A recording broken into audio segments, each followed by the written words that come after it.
Et ce matin, dans Vos animaux et vous, il va être question de nos matous et tout particulièrement de ceux qui ont décidé d'être malpropres. Pourquoi font-ils systématiquement leurs besoins à côté de la litière alors que vous faites votre maximum pour leur offrir une litière confortable? Eh bien écoutez, on va essayer de répondre à ces questions et surtout de vous trouver des solutions en compagnie de notre éducatrice préférée, Sandy Descorsia. Bonjour Sandy. Bonjour. Sandy, merci beaucoup d'être avec nous parce que là, vous allez vraiment, je pense, trouver des solutions à un certain nombre de nos auditeurs, car c'est un cauchemar quand son chat fait ses besoins à côté de la litière. Ah, effectivement, c'est très difficile à vivre pour l'humain parce qu'on ne comprend pas pourquoi le chat fait ça. Et je vous assure que c'est pas drôle de se réveiller tous les jours, trouver un pipi sur le canapé, sur le lit. Ouais, c'est dur. Pipi ou caca, d'ailleurs, excusez-nous Les pour deux. ces détails qui sont pas tout à fait à l'ordre du jour le matin quand on est au petit déjeuner, mais c'est quand même bien notre sujet aujourd'hui. Et grâce à vous, Sandy, on va essayer de comprendre d'abord pourquoi les chats font ça, et puis surtout d'essayer de mettre en place des solutions. Ce problème, il est fréquent chez les chats? Oui, c'est une des problématiques les plus demandées pour nous en tant que consultants en comportement du chat, parce que souvent ça peut être dû à un environnement inadapté et donc le chat s'exprime en faisant ses besoins ailleurs. Donc oui, c'est une des problématiques les plus fréquentes. Alors c'est intéressant ce que vous dites. Ça veut dire que, si je comprends bien vos propos, que le chat ne fait pas ça pour embêter son maître, comme on peut l'imaginer parfois. Absolument. Hyper important parce que souvent les gens nous contactent en disant que le chat, par exemple, est jaloux parce qu'un nouveau copain est arrivé à la maison ou qu'il s'est vengé en faisant pipi Ouais. sur le canapé parce que, je sais pas, on s'est absenté pendant 2 heures. Et non, non, non, il n'y a pas cet esprit de vengeance, de méchanceté. C'est vraiment un message que le chat essaye de passer, un petit peu comme un « ça va pas, help, aide-moi », c'est tout. D'accord. Et alors ce message, qu'est-ce qui se cache derrière? Pourquoi font-ils ça de manière générale? Alors la première des raisons qui concerne le chat, c'est que parfois ça peut être un problème médical qui est caché là derrière. Ça, c'est extrêmement important d'en parler à son vétérinaire en premier pour s'assurer qu'il n'y ait pas une petite infection, quelque chose qui dérange le Une chat, une douleur. cystite, une douleur, effectivement, qui pourrait expliquer des besoins un peu aléatoires et pas dans la caisse. Bien sûr, même un chat âgé qui a un peu de difficulté à monter dans sa litière, des fois, il peut commencer à faire à côté. Bien Ça peut sûr. arriver. Donc ça, c'est la première raison. Et ensuite, sinon, ça va être un signe soit d'anxiété ou d'environnement inadapté, donc de chat qui n'est pas bien Oui. dans son environnement. Donc dans ce cas-là, ça peut être soit la litière ne lui correspond pas et ne correspond pas à ses besoins, soit il y a une nouveauté, donc par exemple un déménagement, une nouvelle personne, une nouvelle routine, et le chat est un petit peu perturbé et un petit peu stressé par ça. D'accord. Alors justement, puisque vous nous parlez des litières, c'est un sujet très important quand on se rend dans les rayons des grands magasins spécialisés. On trouve vraiment une profusion de litières différentes. Quels sont les différents substrats possibles pour nos chats et qu'est-ce que vous conseillez avec l'habitude que vous avez justement de ces problèmes de malpropreté? Alors effectivement, il y a plein de substrats différents. Il ne faut pas hésiter à en tester plusieurs pour trouver celui qui correspond au chat. Mais c'est vrai que dans la majorité, nous, de nos résolutions de problèmes, on a remarqué que c'est les litières qui sont agglomérantes et douces pour les pattes. Alors c'est pas extrêmement scientifique de dire on s'attend à ce que peut-être ce soit un grain particulier avec je sais pas une odeur particulière, mais pas du tout. C'est le fait que le grain soit souple, fin et doux pour les pattes qui plaît au chat et qui soit propre. Donc une qualité de substrat qui soit facile à nettoyer, par exemple. D'accord, donc il faut vraiment tester en fait plusieurs litières pour se rendre compte de celle qui convient le mieux à son chat. Souvent, oui, on a des chats qui sont même habitués petits à un type de litière et qui gardent cette habitude. Mais sinon, si votre chat boude un petit peu sa litière et son substrat, pas hésiter à changer, à en tester et à y mettre un petit peu le prix pour quelque chose de qualité quand même, parce que rien que pour l'humain aussi, une mauvaise litière, c'est pas agréable en termes d'odeur. Donc Oui. une bonne litière, ça sera généralement mieux pour tout le monde. Bien sûr. Alors on va partir au standard puisque ce sujet intéresse nos auditeurs ce matin sur Sud Radio et nous avons le plaisir d'avoir Claudine avec nous. Bonjour Claudine. Oui, bonjour. Claudine, vous nous appelez d'où? Alors moi, je vous appelle de Niort. D'accord. Et vous êtes Voilà. confrontée à ce problème? C'est-à-dire que moi, je sais d'où ça vient, en fait. Racontez-nous ça. C'est-à-dire que, Mimi, elle vient d'avoir 5 ans, là. Oui. Et elle a été tout un moment où elle était toute seule dans le quartier. Donc, la vie était belle, elle faisait ce qu'elle voulait. Elle se baladait. Nous, on est en pleine campagne, donc voilà. Et puis les voisines ont ramené des chats. Bon, encore avec les chats, bien que la plus vieille, elle soit pas gentille du tout. Moi, elle m'a même agressée, donc c'est pour dire. Mais c'est pas encore bon. Elle arrive à peu près à s'en dépêtrer. Mais le problème, c'est qu'il y a un chien. Et elle a extrêmement peur. Elle est très très stressée. Oui. Et donc, elle a son territoire qui s'est réduit comme peau de chagrin, donc surtout à la maison. Donc le peu qu'elle sort, elle va sortir pas très longtemps. Ou alors si elle se fait coincer dehors, elle se réfugie dans une grange. Mais après, elle n'est pas très très bien non plus. D'accord. Donc et quand elle peut pas sortir comme elle veut, si elle est trop stressée, elle me fait pipi quelquefois sur le plan de travail de la cuisine. Ah oui, ça c'est pas très agréable effectivement. Donc, mais je suis pas sûre d'avoir bien compris, Claudine. Le chien, il n'est pas chez vous? Non, il n'est pas chez nous, mais il se balade. D'accord. Et elle aboie fort, c'est une chienne. Et donc Mimi, ça stresse Mimi. Elle en a une trouille, mais alors c'est incroyable, quoi. D'accord. Donc elle supporte pas du tout. Et comme elle a du siamois, elle est hyper stressée. C'est-à-dire hypersensible. Et l'année dernière, elle en avait le dos qui roulait, elle courait dans tous les sens, enfin ça devenait insupportable. Et sous le conseil de ma pharmacie, je lui donne maintenant des granules d'homéopathie et ça marche très très bien. Pour la calmer, pour la déstresser. Ouais. Ça marche vraiment très très bien. On a vu le résultat en l'espace de 2 jours. D'accord. Ah écoutez, c'est formidable. C'est vrai qu'on n'y pense pas toujours, mais les médecines douces ont souvent un impact extrêmement positif sur nos animaux. Sandy, comment vous réagissez face au récit de Claudine ? Alors effectivement, s'il y a un chien qui diminue son domaine vital, ça peut effectivement la rendre un petit peu plus anxieuse et changer ses habitudes. Alors l'idéal, c'est de lui proposer peut-être une litière à l'intérieur qui soit vraiment au top du top pour qu'elle se sente bien aussi à l'intérieur sans qu'elle regrette de ne plus pouvoir aller où elle veut à l'extérieur peut-être. Qu'est-ce que vous avez comme litière, Claudine ? J'ai une litière, attendez, excusez-moi, parce qu'elle a eu des bébés là. Oui. Et donc ça la stresse un peu parce que là ils commencent à être grands. D'accord. Donc ma fille en garde un, donc je l'ai à la maison et puis il y en a deux autres du coup. D'accord. 3 chatons. Voilà. Et il y en a une qui est sur l'armoire et elle me détruit mon armoire. Mais c'est un cas d'école chez vous, Claudine. Rania, Eh bien, écoutez, en direct sur Sud Radio, nous avons le chat Claudine qui est en train de lui détruire son armoire pendant que nous parlons de son autre chat qui fait pipi partout. Ils ont tous des caractères hyper différents. Mais ils sont tous adorables, on est bien d'accord. Ah mais vous savez bien, on adore ce qui nous pose évidemment. Le plus de soucis. Évidemment. Voilà. Non, mais je les aime. Mais c'est vrai que les pipis partout, c'est un truc dont on aimerait vraiment se passer. Qu'est-ce qu'on peut conseiller à Claudine, Sandy ? Alors toujours s'assurer aussi au niveau vétérinaire, parce que comme j'entends qu'elle n'est pas stérilisée, faut quand même s'assurer auprès de son vétérinaire qu'il n'y ait pas un lien avec aussi ses éliminations, parce que c'est sur le plan de travail, c'est pas courant le plan de travail comme endroit d'élimination. Est-ce que le fait que ce soit en hauteur justement, c'est un signal parce qu'elle s'y sent bien, un peu rassurée ? Mais justement, je me posais la question, parce que le plan de travail est souvent en hauteur, effectivement, et je me demandais si c'était vraiment, parce qu'il faut différencier l'élimination complète, donc une élimination flaque, je dirais, c'est glamour, mais c'est comme ça, versus le marquage, où là on est plus sur des surfaces un petit peu plus verticales, et les chats vont déposer que quelques gouttes, on va dire. Donc, alors, effectivement, c'est plus un marquage, d'accord, mais c'est quand même un marquage conséquent. D'accord. Voilà. Bon. Et alors, vous ne m'avez pas répondu tout à l'heure. Qu'est-ce que vous avez comme litière, Claudine ? Alors, en litière, je fais un mélange de litière un peu parfumée avec de la litière naturelle bois. D'accord. Voilà, pour rappeler quand même un peu aussi au niveau odeur ce qu'il y a dehors.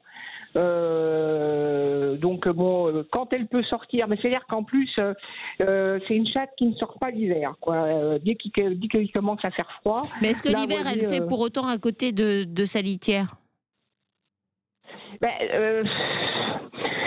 Je dirais que c'est quand même le stress, parce que moi j'ai remarqué quand même que dès que je lui donne de l'homéopathie, elle le fait beaucoup moins. D'accord, ok. Voilà. Alors, donc il y a quand même une notion de stress et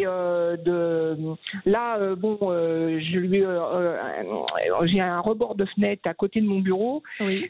Donc je lui ai mis son coussin et donc les petits ont interdiction de monter. D'accord, c'est son coin tranquille. Voilà, c'est son coin tranquille. Donc en général, s'il y en a un qui monte, je grogne elle aussi, donc. D'accord.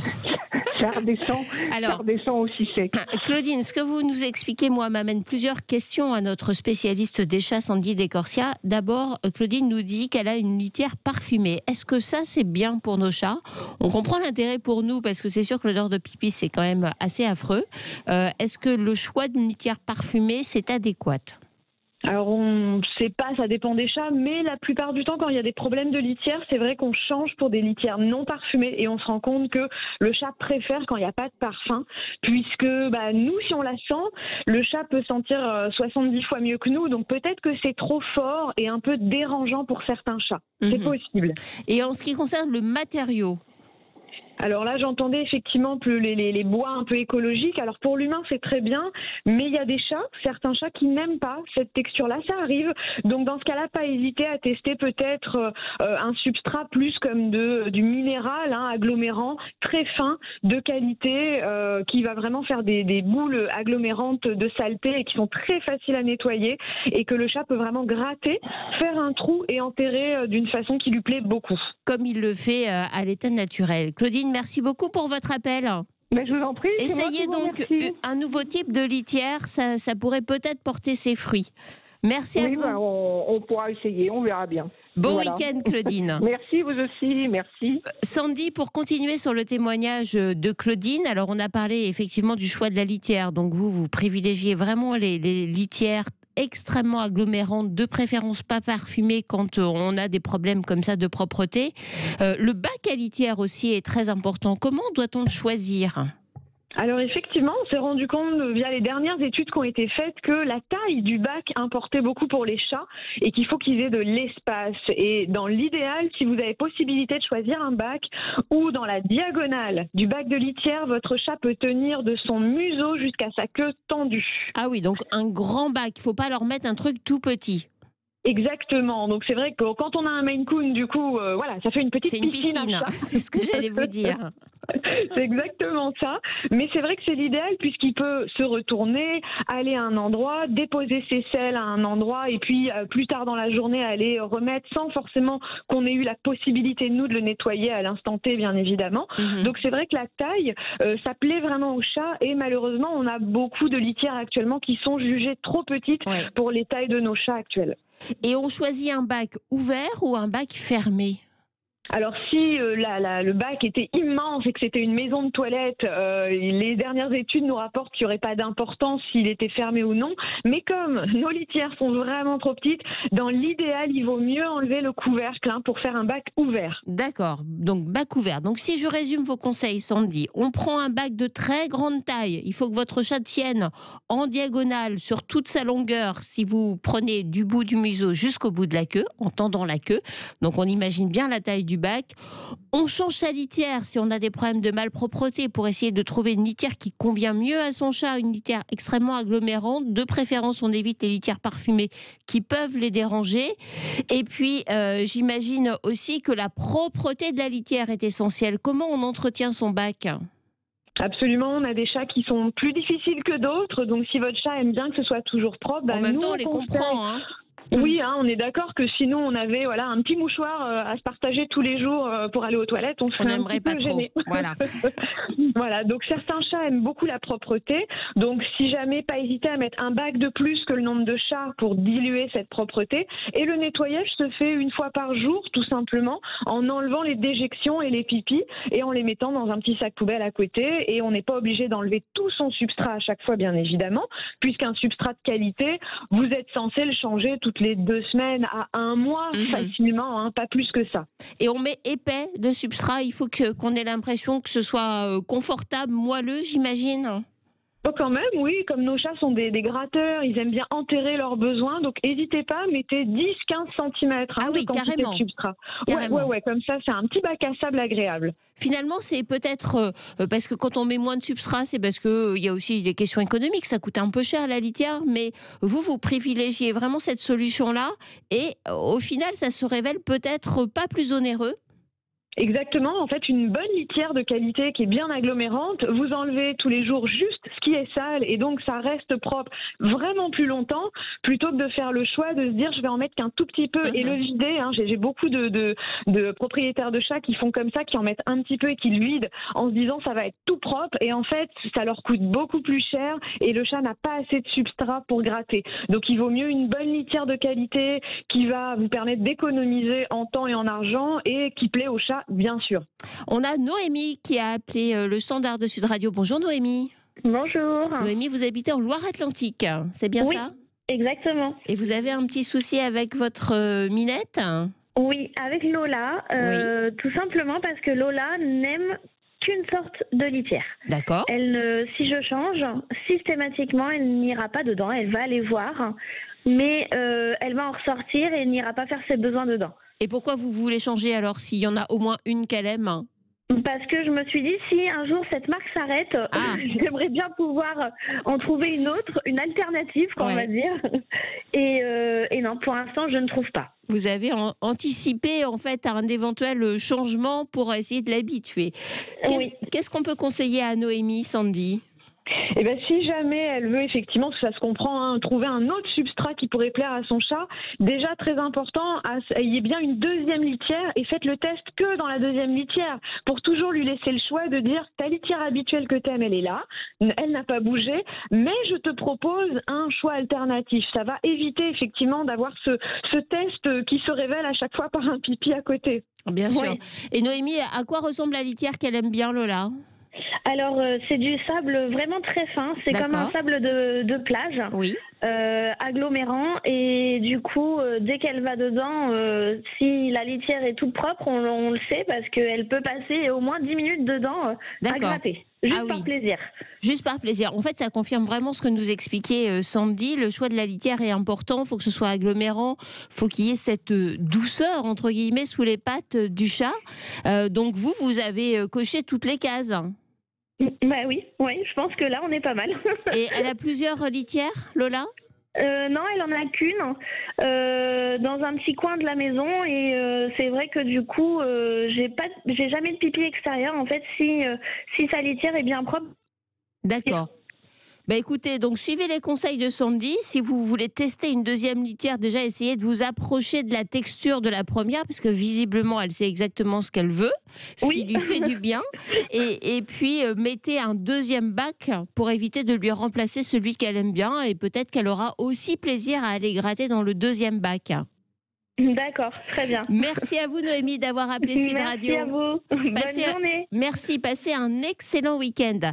Sandy, on parlait du nettoyage des litières. Certaines personnes parfois utilisent de l'eau de javel parce que on entend souvent dire que l'eau de javel est une odeur que les chats aiment bien et que ça va les attirer. Est-ce vraiment le cas ?